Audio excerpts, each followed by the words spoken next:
We also want to thank our primary sponsor and my employer by day, Nassau Financial Group. We're working harder to be your carrier of choice. We support you with best-in-class service. We seek to think things simple and will have your back in the years to come. We're headquartered in Hartford, Connecticut, with $19 billion in assets under management and serve over 400,000 policyholders. We've been doing this a long time, 170 years, but we remain humble enough to always try to improve. Also, do you want to get regular updates on news about guests of our show? Go to thatannuityshow.com and subscribe to our newsletter. We hope you enjoy the show.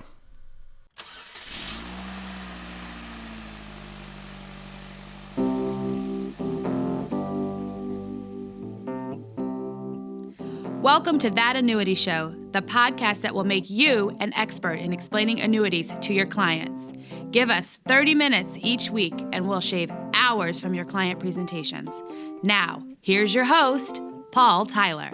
Hi, this is Paul Tyler, and welcome to another episode of That Annuity Show. Ramsey, good to see you here today. Always good to be here. And we're back on Zoom for the first time in probably a year or two, right? I know. So we'll have to see how it actually sounds. Bruno, welcome from Canada.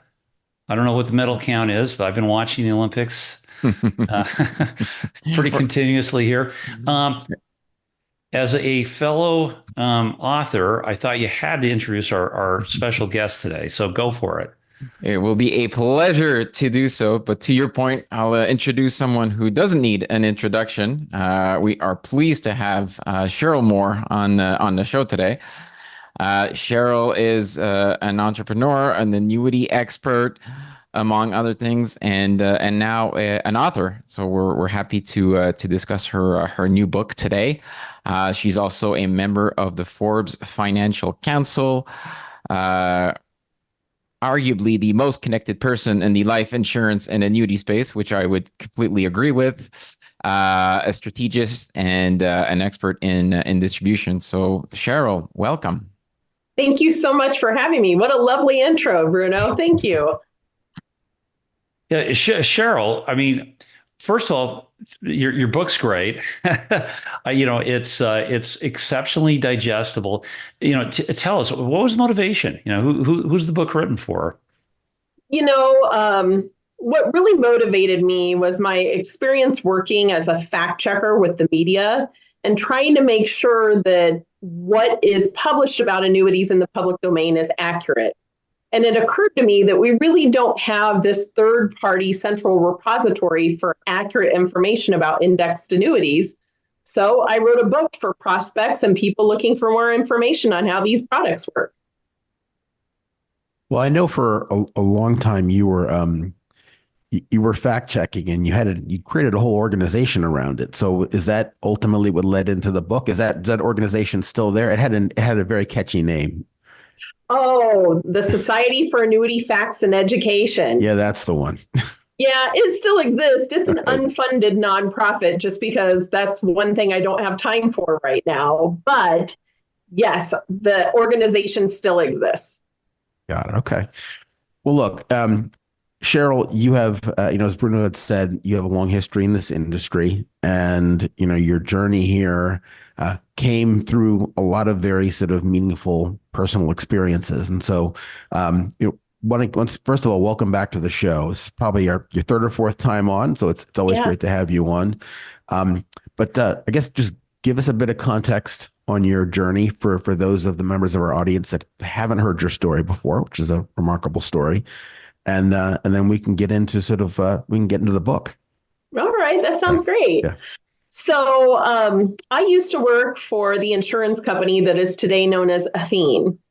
And really my job was to make sure that I developed products and assisted them with competitive intelligence as it related to indexed life insurance. And really, the impetus of my interest in annuities started when I enrolled in this thing called a 401k when I started at that company. Have you guys heard of that thing, the 401k? Oh, yeah, we have. I've heard of a 2-1K as well. Yes, yes. I wish there were a day where I didn't talk about 401ks, but yes. Yes. Well, I didn't know what it was because my previous employment experience had been working with an ESOP. So it was foreign to me. I had a lot of questions, and really nobody was in a position to answer the questions that I was asking. And I'm naturally inquisitive. I mean, I'm an analyst by trade. So I really wasn't satisfied with the lack of answers that I was getting. But everybody kept saying, you've got to do it. It's free money because there's a 4% match on it. And ultimately, I felt bullied into enrolling in the 401k. I was a single mom with 3 kids and no child support at the time because my ex-husband was a police officer who went to federal prison. So I'm raising these 3 babies in diapers all at one time on my own. And what I didn't realize when I made that choice to enroll in the 401k is that you can lose money in a 401k. And that gets to Bruno's comment on the 201k, because when the dot-com bubble burst, I lost almost all of my money in my 401k. And the only thing I can tell you is that it was devastating for me as a poor single mom, just because I would take my kids to the park for fun because it didn't cost money. I relied on my church for food and milk for my kids. So losing anything was devastating to me. I'm a very conservative person. And when I complained to my boss at the insurance company, he said, well, why didn't you buy an indexed annuity? And, I said, what's an indexed annuity? And he said, well, it's just like indexed life that you love so much and that you earn interest based on the stock market's performance, but you can never lose money as a result of the market's changes. And it guarantees you a paycheck for the rest of your life, no matter how long you live. And that was very appealing to me because my grandparents helped raise me and they were constantly worried about running out of money in retirement. So I said, this sounds great. Where can I buy an indexed annuity? And he just looked at me so pathetically.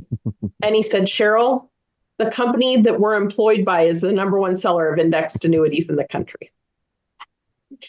Oh, man. I can only describe the feeling that I had at that moment as pure rage, because I felt like, how dare this insurance company that I've given my heart and soul to not communicate with me about a product that better fits my risk profile than this employer-sponsored plan that they have shoved down my throat. And when I decided to do research and find out where I should buy my indexed annuity from when I roll my 401k over, I came across a lot of negative and inaccurate information about annuities. And so I complained to my boss. I said, what if my grandparents were looking for this information and were steered away from annuities when they were the right choice for them? There's got to be some better way, some place where people can get credible information. And he said, well, why don't you do it? And I said, well, maybe I will. And ultimately, I left that insurance company to work for another. And the second insurance company that I worked for ended up eliminating my position. And so it was the best thing that ever happened to me. I started my company and I started working with the media to help make sure that they get information right when it comes to annuities, including indexed annuities. Okay, there's a lot there, Sheryl. And I think, by the way, this book would be much better than the buyer's guide that everybody sends out. So, you got to talk to our friends at the NAIC. Well, I helped write the buyer's guide, Paul. So yeah, so we're all looking at this from different perspectives. I kind of mentioned to you. I read this and say, you've also got you made it so simple, but I think a lot of companies should read this and kind of look in the mirror. Now, just what you described about lack of education inside insurance companies, it's fascinating, Sheryl, because I've worked at some really big companies, won't name them. I've worked at some mid-sized companies, I've worked small ones.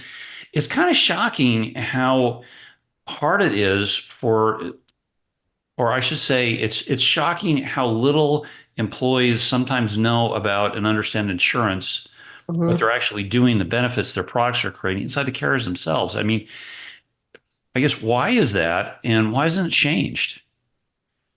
I feel like our industry really does a bad job at training as a whole. And I think that a large part of that is that we have gravitated from a mutual insurance company organization to a stock held company.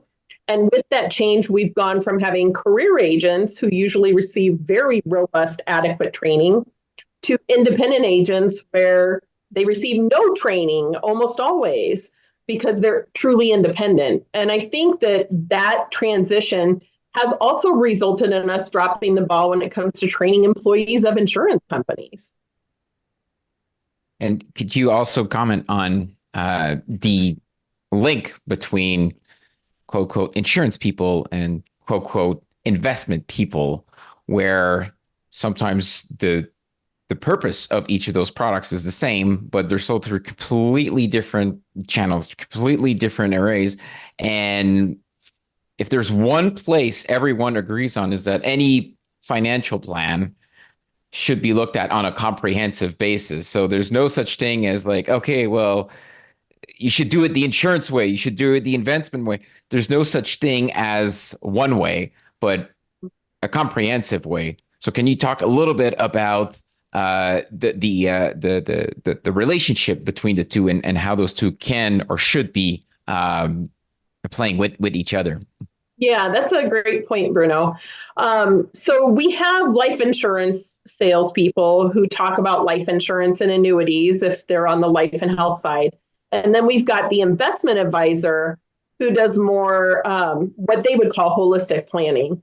And really what I've found is that the investment advisors have a very negative perception of insurance products and insurance agents. And that, what I have found over the years, is primarily motivated from the fact that they feel they can provide a better solution than an annuity, for example. So they would suggest that the consumer buy some stocks in a bond fund to emulate an indexed annuity. And that's flawed thinking because they're searching for greater alpha or what can provide a greater return, when really the annuity is about providing a guaranteed paycheck for life. It's more about risk mitigation than finding additional alpha. And I think that insurance agents are sometimes maligned by the investment advisor community and looked at more as product pushers, when really they're providing valuable solutions that are especially important to middle America. And it's sad that we can't play well in the sandbox together, because really everybody needs that investment advisor's assistance as well as the insurance agents. Absolutely. And from a textbook perspective, I remember when I was studying back in actuarial sciences, you had actuarial sciences course, you had investments course, you had statistical courses. But at the end of the day, it always comes down to putting the price on a potential contingent cash flow at a certain time that you discount at a certain volatility. And all of those concepts are very, very similar. So you would think in real life, people and advisors could mingle and talk about these concepts kind of more in a team fashion as opposed to a siloed fashion. So no, thanks for the input there. Yeah, no problem. I do know of some investment advisors who have built alliances with insurance agents and vice versa, but there definitely isn't enough of that. Right. Yeah, I mean, there can be a lot of issues around sort of some of the issues are philosophical. Some of them have to do with, different ways of being compensated. Yes. And, the role of an annuity in a portfolio is, even though it should only be part of your portfolio, it can end up being, a meaningful percentage of AUM for an advisor. So there's all sorts of sort of embedded conflicts. And so getting through those is I think it's a never ending, hopefully it will end, but it's a long journey for sure. Well, related to that, and you've got a whole section about the media. We sort of like touched on a little bit. There have been some very loud voices out there that have been very anti-annuity. Some of it's people, companies. Some of it's I think you mentioned, you talked about just uninformed people in the press. Ramsey, it's the biases. I don't like annuities. I don't like insurance companies. Sheryl, if I kind of look at the press and sort of the news coming out of annuities, and I've got two questions for you. One, agree or disagree and modify this. It feels like annuities are getting better press lately. Feels like it. Yes. I think there's some groups like, Alliance for lifetime income. We actually, yeah, we did a podcast a couple years ago down, at the Rolling Stones event. I think that stuff like that's positive. I guess, what are we all doing collectively right? And where do you see the white spaces or the opportunities? So 2 questions. Is the press getting better? Maybe not as great. And second, what should we be doing better that we're not right now? Well, to address your first question, I would say that I don't want to take all the credit, but I do think that I've been working really hard on rebranding annuities for over 20 years now. So I have established relationships with 54 different news media outlets like the New York Times, the Wall Street Journal, where those journalists come to me and ask me for information for their articles. So instead of saying, annuities pay up to 9% commission to the salesperson, they might say annuities pay an average commission of 4.58 or what have you. So I would like to think that some of our work has made a difference. But the other thing that we really have going for us in that regard, Paul, is that the Secure Act was passed several years ago, which basically gave plan providers an opportunity to have annuities inside of 401ks. And that has effectively legitimized the annuity in that community, which has really helped us not only stop a lot of the negative press, but really helped us generate some positive press about annuities too. And I'm very grateful for that. But we do still need to do better. And I would say that one of the number one ways that we mess things up for ourselves is by advertising annuities in the manner we do. So especially distributors, I see advertisements that say up to 9% commission or up to 20% premium bonus. And we're sending out messages about all these exaggerated product features, which are not representative of the market at large. So we really need to do a better job with that.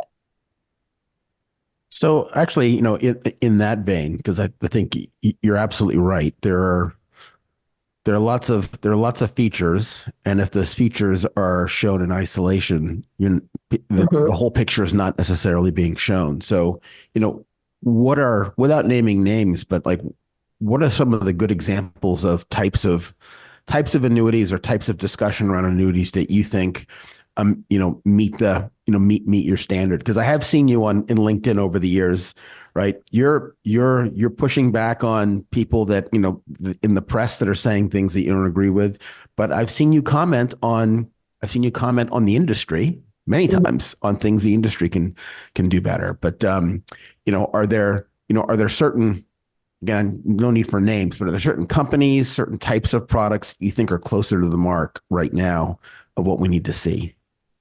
Well, I would tell you that fixed annuities or multi-year guaranteed annuities are the simplest and most accurately described product in our industry. There's not a lot of room for miscommunication there, though, because it is so simplistic.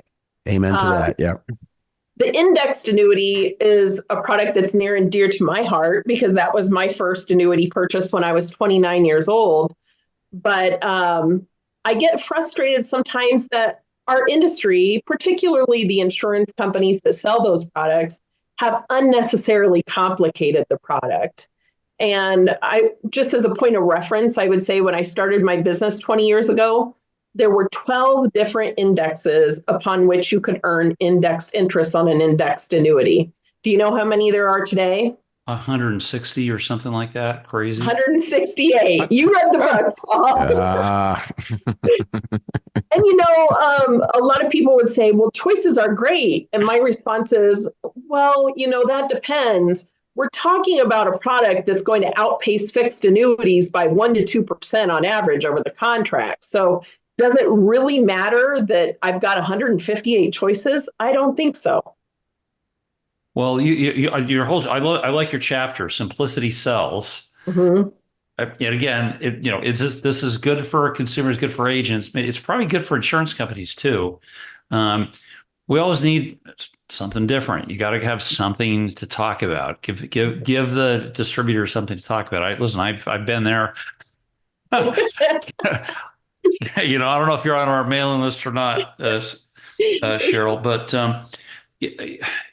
how far off do we get with these things? Because the pressure, the pressure always is to differentiate a product from one another. yes, simple is good. But then you also say, well, but I want to create something that's highly flexible. I don't, just because it's good for Bruno, it doesn't mean it's good for Ramsey. Um, what's the right balance? Do we ever say, I can't imagine Kara saying, listen, we don't need another new fixed annuity. Yeah. I Nobody feel ever you, said Paul. that, right? Yeah, I feel you on that. But, I think that we have to do a better job putting ourselves in the consumer's place, because it used to be we had index annuities offering 3.5 different index allocation choices on average. Today, I have index annuities that have more than 40 allocation options on a single product. And I have to tell On you, a single chassis, 40 different options. 40 different options on a single product. Well, that happened with the VAs. Remember, one of those companies that had something that was like something 100, something, it was same Well, story, Sheryl. we have a VA that has over 300 sub-account options on it. I'm not saying it's right, but let's put ourselves with our consumer hat on right now. And I would venture to say all of us probably own annuities. Now think about an insurance agent presenting you with this option and saying, here, you have 40 different methods for earning interest, pick one. I mean, this is a complicated product as it is. It's something the consumer is unfamiliar with, most likely, just because most Americans don't know what an annuity is. So how do you not intimidate them by the number of choices? And quite frankly, there's an insurance company that is known to have more indexes and more indexing methods than anybody on their typical product, to the point where they created this thing called the periodic chart of indices, so that people can see which indexes perform the best over time. But that company's producers tell me that they are absolutely intimidated and overwhelmed at the number of choices that they have available to them. Well, just to be interested to get your perspective. So we have, I think we have 12, on our chassis right now. And it's interesting, where, and Sheryl, I'm sure you've gone up and down and sideways on this thing, because the illustration rules are interesting. Because you can follow the rules, but they don't necessarily give you a full flavor of what could or couldn't happen, especially with some of these indices where you've got, backcasting. So this was a 6-month project, Sheryl, where we said, okay, let's actually show the distributions. Let's go back 50, 60 years, run the distribution curves, and sort of see how these things perform. And it was interesting. Some of these indices had very narrow distributions of outcomes. Some had very wide ones. But we made the best attempt to do kind of what this other carrier may have done, to show kind of ranges of distributions with Fox and scatter chart. Then we went to the agents, some of the distributors, and they kind of said, I don't know. This looks harder to make. And they said, can you just come back and give us 4 options to put people in? That doesn't surprise me at all. Insurance agents like simplicity and they like consistency. And the more indexing method options that you have on an annuity, the more frequently you're going to have to make changes to those rates or to the number of strategies you have, just because insurance companies are swapping these indexes out pretty frequently. And again, that alienates the relationship with the producer, which effectively alienates the insurance company from the client. So we do need to do a better job of getting back to basics. And, I'm not saying get rid of the 158 indices, but I'm maybe saying make it easier for the agent to tell the truth from the fluff so that they can make recommendations that are meaningful to their clients. Well, on the bright side, we have the index standard that does help consumers and producers sort out through those particular indices. But I think we all see your point that more choice in theory is always better, but in practice, that's not necessarily always the case. So I was actually going to ask you just more broadly about sort of ways of categorizing, or in your view, ways of either categorizing or rating indices, and how you've incorporated that into your own business. Well, we don't do any rating, Ramsey, just because I've marketed myself as a person who does not endorse any company or product for the 20 years I've been running my business. I am not a fan of rating most of these indexes because the majority of them are brand new indexes. They don't have history. And that's why we see what Paul was referring to with the backcasting, or trying to show how might this product have performed had it existed 30 years ago. My job prior to doing product development was I was an illustration software developer. And my job before that was working with consumers who were orphaned policyholders who had received illustrations that showed fantastic returns, but they were now in a position to lose their life insurance because what they received was nowhere near what was illustrated. And so those experiences have impacted me in my position as it relates to illustrations on life insurance and annuities. And I think indexed annuities in particular do a really bad job at creating reasonable expectations for gains on these products.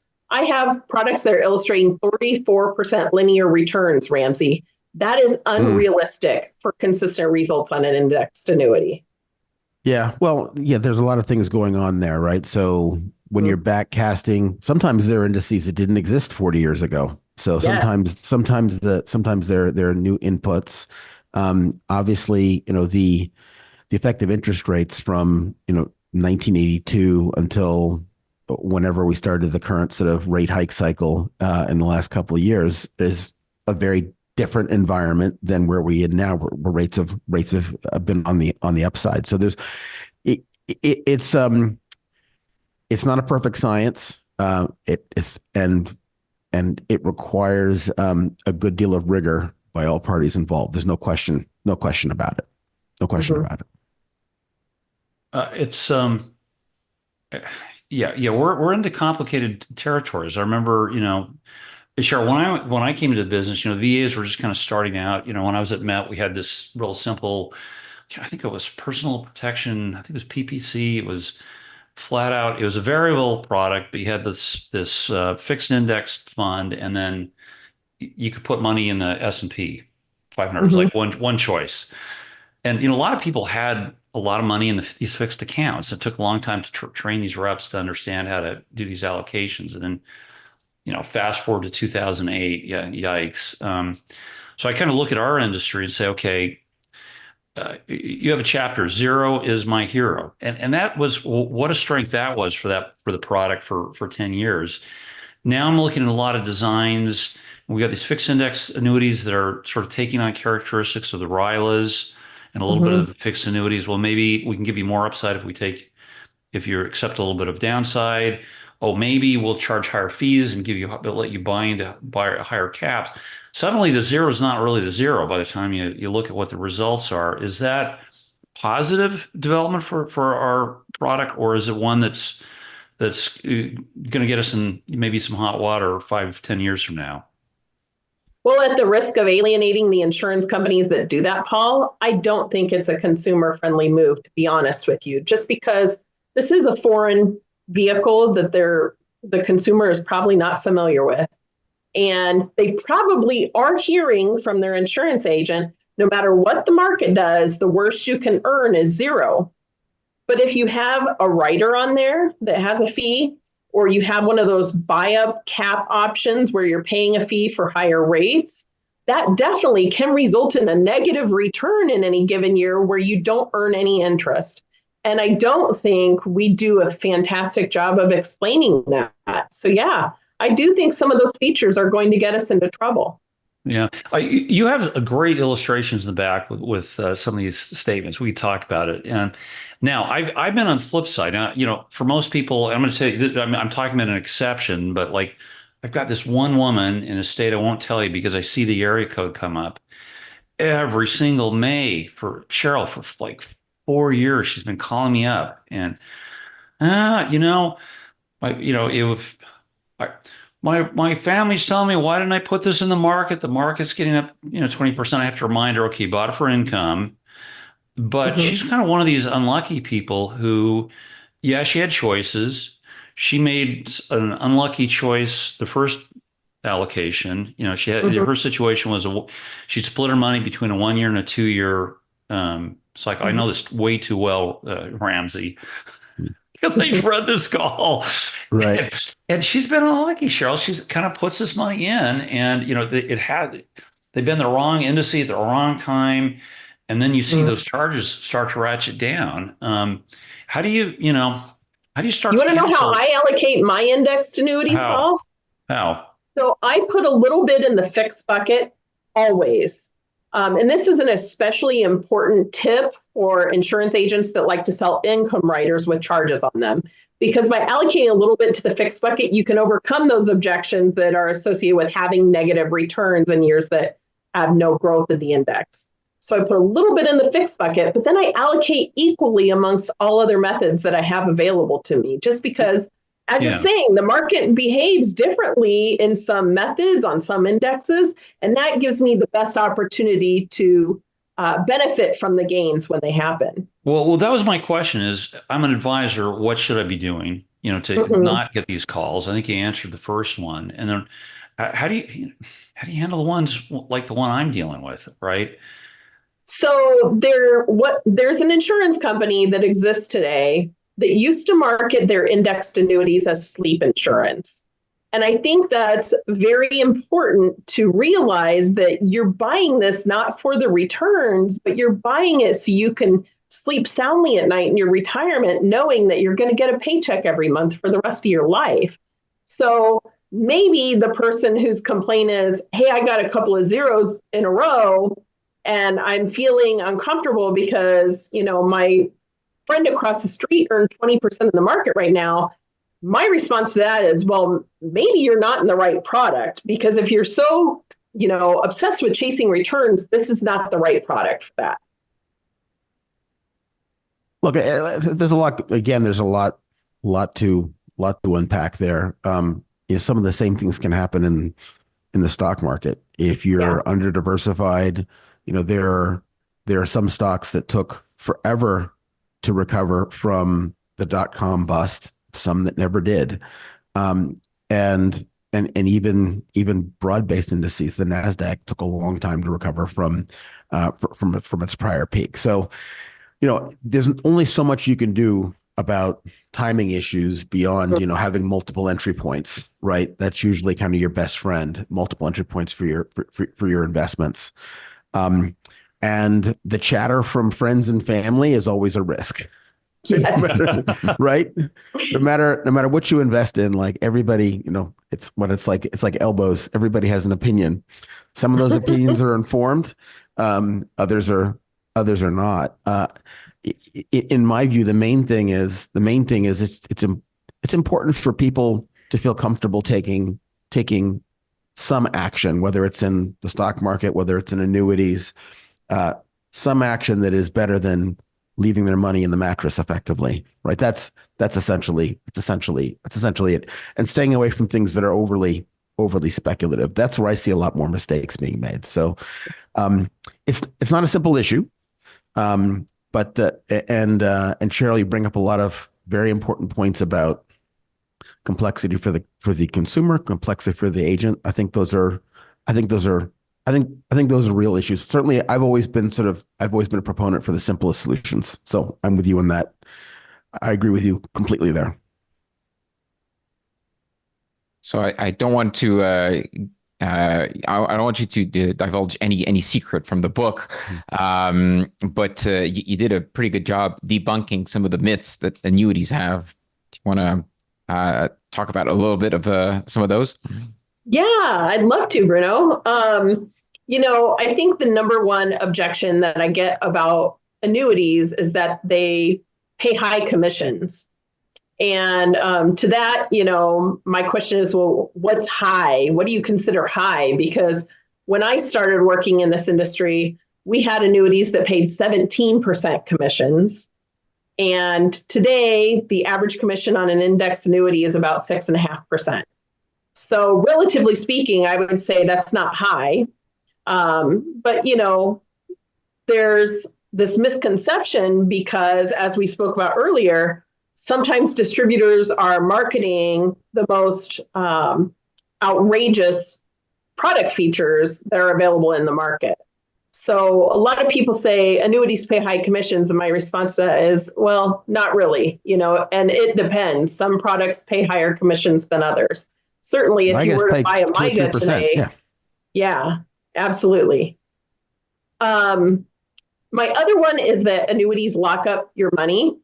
I think that's the one that gets me the most, just because a lot of people aren't aware that there is an annual penalty-free withdrawal amount that you can take from almost every annuity. They also offer surrender charge waivers in the event that you're confined to a nursing home or get a terminal illness. That way you can access your money without being penalized by surrender charges. And there's just so many ways that you can take money out of a deferred annuity that it kind of boggles my mind that this misnomer still exists that annuities lock up your money. Yeah, and if a couple percent of surrender charge is not, I wouldn't consider it as completely locked up, considered to many other investments that are out there that are much more illiquid than a 10% penalty, or that would cost you more than 10% to just sell. Or so yeah, that's a really good point. Yeah, no, it's true. So whether it's longer term CDs or it's certain types of non-traded REITs or any number of, there are lots of other investments that have liquidity constraints on them. For sure. So, well, listen, Sheryl, this is great. We're close to the top of the time. I listen to Tim Ferriss a lot. He always asks, like, what would be the billboard that you could put up someplace in the world? This would be an easy one for you. What would be your billboard for the world to see about annuities? Concerned about outliving your income in retirement? Consider annuities. Love it. Love it. Or so can't argue that. Take a look at my shirt. I love annuities. That's great. Well, Sheryl, how can we all get behind your book? You want companies to be buying this and giving them to their agents. You want agencies, I'm sure, to be giving them to their agents in the field, maybe even with their customers. What helps put a real megaphone to what you've written here? Well, I appreciate you asking, Paul. Oddly enough, we sold out of the book in one day on Amazon. We have stock backup with Amazon right now, if you feel comfortable with that platform. Or you can buy it straight from my website at SherylJMoore.com. And there's a menu for publications. You can find it right on there. But I hope that we get more people buying them for prospects, just because the more people we can expose to this story, the better job we can do at saving Americans' retirement. Love it. Bruno, last thoughts? Any questions? Well, certainly won't argue with the paycheck. That's definitely at the core of what we're all doing and what we're all after. So thank you. Thanks for coming. Thanks very much, Bruno. Yeah, thanks for coming back, and thanks for being an enduring voice in the space. Again, sort of representing and providing constructive criticism, on both sides. I think that's very important. So thank you for that. Well, thank you, Ramsey. Sheryl, thank you. Thanks for coming on. Thanks for all you're doing. And I also want to thank our listeners to our show. Give us feedback as usual. Share this episode widely and broadly, and join us again next week for another episode of That Annuity Show. Thanks. Thanks for listening. If you've enjoyed the show, please rate and recommend us on iTunes, Stitcher, Overcast, or wherever you get your podcasts. You can also get more information at thatannuityshow.com.